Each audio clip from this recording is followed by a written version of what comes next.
Assalamualaikum warahmatullahi wabarakatuh. Perkenalkan, nama saya Maulana Rizky, NIM P220050 dari jurusan Perbankan Syariah. Di sini saya membuat cerita singkat mengenai Muhammad Baqir As-Sadr untuk memenuhi tugas ulangan akhir semester mata kuliah Sejarah Pemikiran Ekonomi Islam kelas A.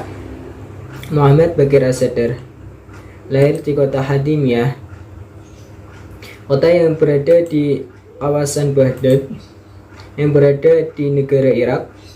Irak merupakan negara yang berada di kawasan Timur Tengah ataupun Asia Barat Daya yang meliputi pegunungan Zagros dan gurun Suriah. Muhammad Baqir As-Sadr memiliki nama lengkap yaitu Muhammad Baqir As-Sayyid Haidar Ibnu Ismail As-Sadr. Beliau merupakan cendekiawan muslim yang sangat jenius, faqih, dan terkenal di kalangan awam ataupun kalangan para pelajar. Oleh sebab itu, beliau berasal dari keluarga dari cendekiawan dari intelektual Islam. Sehingga hal ini tidak heran jika beliau mengikuti jejak leluhurnya.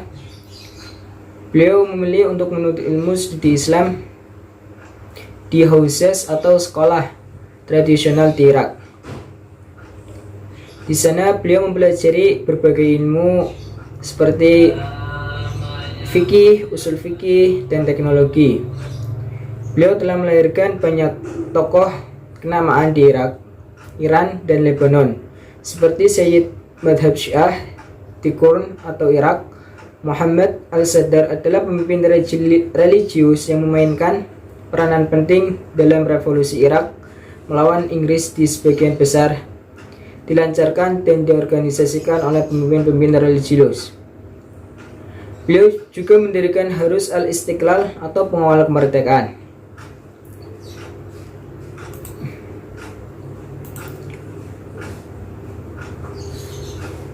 Untuk menuntut ilmunya, beliau memiliki guru pertama yaitu kakaknya sendiri yang bernama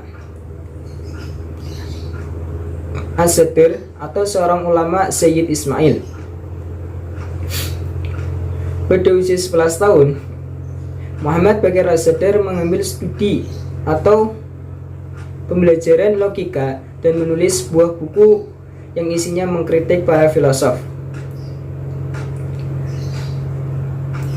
Umur terus bertambah dan pada usia 13 tahun kakaknya yang mengajarkan usul fikih atau asas-asas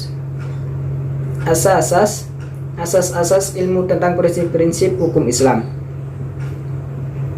Pada usia 16 tahun Baqir As-Sadr pergi ke Najaf untuk menuntut ilmu yang lebih tinggi lagi dalam berbagai cabang ilmu Islam. Setahun kemudian, yaitu pada usia 17 tahun, Baqir As-Sadr menulis sebuah ensiklopedia tentang usul Hufat al-Fikr fi al-Usul yang hanya terdiri dari satu volume.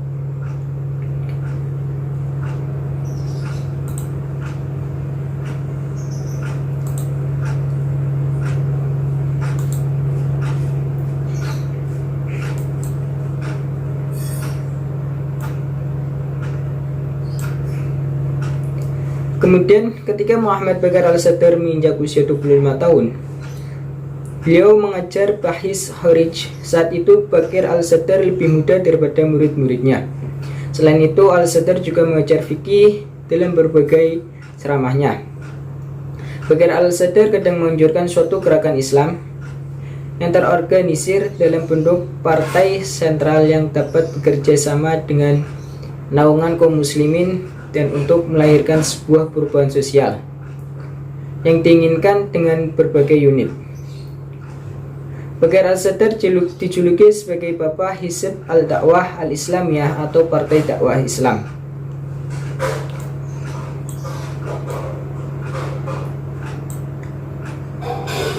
Al-Sadr mengajarkan bahwa politik merupakan bagian dari Islam.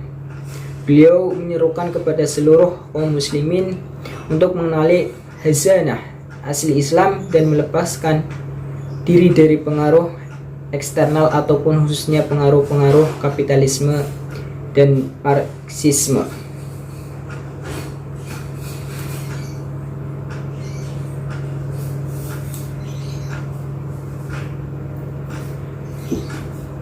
Di samping mengajarkan berbagai ilmu dan gerakan politik, Bashar al-Assad secara langsung berhadapan dengan rezim Ba'ath yang ditentangnya sebagai rezim diktator yang melanggar hak asasi manusia dan Islam.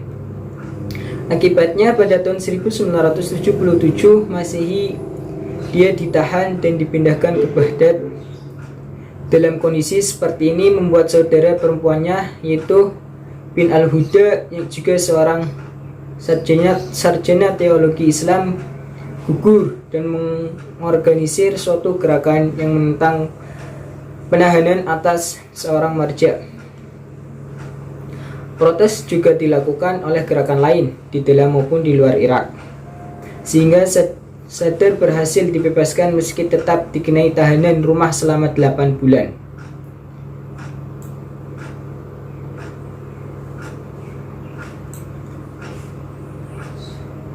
Akibatnya, pada tanggal 5 April 1980, dia ditahan kembali bersama adiknya dan dipindahkan ke Baghdad. Keduanya dipenjara dan dieksekusi mati oleh rezim Saddam Hussein 3 hari kemudian. Diduga bahwa Bashar al-Assad dieksekusi dengan cara dipaku tepat di kepalanya. Jasad mereka dibawa dan dimakamkan ke Najaf. Selain mereka, ribuan pelajar di Hauzah diusir keluar Irak, sebagian dipenjara dan para ulama dihukum gantung tanpa proses pengadilan. Tragedi pengeksekusian terhadap Bashar al-Assad semakin diakui dari berbagai kalangan masyarakat.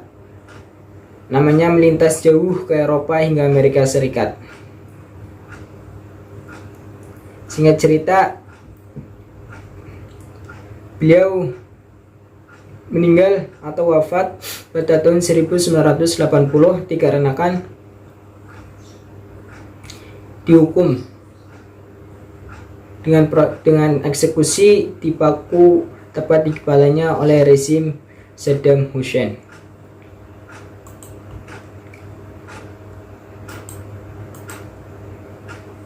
Beberapa karya beliau yang sangat terkenal di dunia yaitu yang pertama Al-Fatah Al-Wadi'ah, fatwa yang jelas. Yang kedua Manhaj Al-Salihin, jalan orang-orang soleh, yang isinya mencerminkan pandangan Islam tentang masyail. Dan yang ketiga yang sangat terkenal yaitu Madhab Iqtisaduna, ekonomi kita, yang terdiri atas 2 volume dan merupakan suatu diskusi terlengkap tentang ekonomi Islam dan tanggapan terhadap sosialisme dan kapitalisme.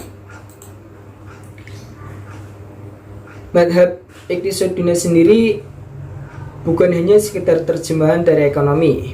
Iqtisaduna berasal dari kata bahasa Arab yaitu qasid, yang secara harfiah berarti equilibrium atau keadaan sama, seimbang atau pertengahan.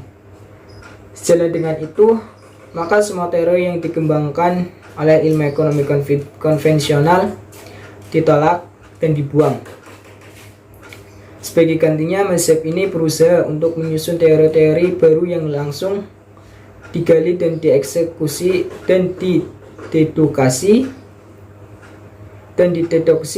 dari Al-Quran dan Sunnah. Madhab ini dipelopori langsung oleh Muhammad Bashar al-Assad dengan bukunya yang sangat fenomenal.